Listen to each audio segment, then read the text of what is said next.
Hi, people. Day 4 Niger Commando Storytelling Challenge.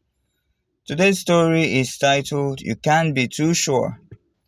I remember working in the bank as a merchant teller sometime between 2010 and 2011, thereabout. A merchant teller is somebody in the bulk room where people pay in large sums of money who oversees other tellers. So I had these other tellers who were called CSRs, that's customer service representatives or note counters. So these guys will receive cash from customers and then eventually they'll pass it on to me. I'll confirm the cash and okay, that's how we sorted it out. So at the end of the day, we will put the cash together and then we'll be able to balance with the system. Now, every now and then, back then, we'll have issues. Maybe somebody's money was not complete, or somebody did not balance, or all those kind of things that you find a cash setting. This particular day, this customer came in. He was a regular customer.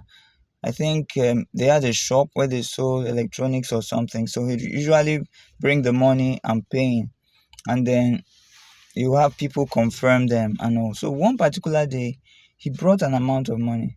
And when he brought the money, when the guy finished counting, okay, I think he left before we posted. When we posted the money, the guy had counted what he saw and then we had confirmed, he posted it. He came back and said the money was not, it wasn't correct. So he was so sure that this teller had taken from the money. I mean, he was so very sure. He said a lot of things unprintables. He accused the boy, things he shouldn't have said. And he said it, he called him a thief and all. Now as the supervisor, they say trust but verify. I trusted the people I was working with. And of course, every now and then we'll do what we call integrity tests for them to be sure that nobody was stealing. And then if anybody failed all integrity tests, you don't want to have a thief in your midst. So the person will have to go. But we wanted to be sure, so we waited till the end of the day. We tried to calculate and sort out the cash again, reviewed the whole thing, and we saw that everything the man said, as in everything the teller said, was correct. The man had brought in that amount of money which the boy had declared and which we posted. So he said he was going to come back the next day and he was going to come and bring down fire and brimstone, like it fell on Sodom and Gomorrah. He was going to bring it to the bank. Waited that day, he didn't come. Waited the next day. I think the third day or fourth day, he came in and he came in for a transaction. He was looking very humble. And then he came, paid the money. And then I called and I said, Oga, we'll not hear from you again now. You say you will go check that thing, come back. Because then when he was raking, I now told Oga, see, you can't be too sure. Just go back and check and confirm from your shop. You may have made an error. He said never. He cannot make a mistake. He can never make that mistake. So when I asked him, as I time I now saw him 3 or 4 days later, he was so humble. His voice was low. He now said, my brother, if it did possible for me to divorce my wife, I would divorce her. If it were possible for him to divorce his wife, he would divorce her.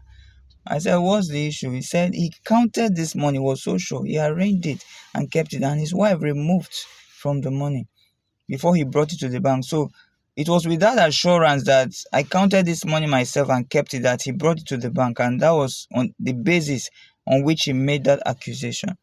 So lessons learned. And I told him, Oga, that's how life is. So sometimes you can't be too sure. Now, what are the lessons we can learn from this today?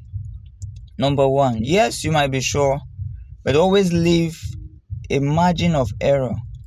Something you're so sure about might not be so. Some of us have accused people of doing certain things. In fact, right now, you hate some people because of maybe what they told you about them or what you think about them, and you might even be wrong. You feel that this person did X, Y, Z, but he might not even have been the person. It might have been somebody else. So we need to leave that margin of error. I want you to realize that you are a human being. And even when you keep shouting, I'm sure, I'm very sure, I can never make a mistake. No, don't say that. You are human and you can make a mistake. I've met several people over the years, who were very, very sure. And at the end of the day, they didn't leave that margin of error. So there's always that possibility that I might be wrong. So even though you are sure, based on your experience, based on how long you've been doing whatever you are doing, please go back and verify. So this is my lesson for you today on day 4 Naija Commando Storytelling Challenge. Remember, Naija Commando Storytelling Challenge is to promote my book, Naija Commando, coming up soon. And it's also to celebrate my classmates, DMC 95. I hail and salute you guys. These guys have been together for 30 years, graduated 30 years ago from Command Secondary School, Jos, and we'll be having a reunion this year, August, by God's grace. So, what have you learned from this story? Have you ever been accused falsely, or have you ever accused somebody and then you discovered that you were wrong? What did you do? Did you just keep quiet? You didn't go back? Or did you really tell them and apologize? So let me know your thoughts. Put it in the comment section. And some of you don't like sharing. Share this post. Share. It will not cost you anything. Like, share, subscribe, and comment. Thank you for watching. I'll see you tomorrow on day 5. God bless you. Bye. And this is Mike O. Wangwa.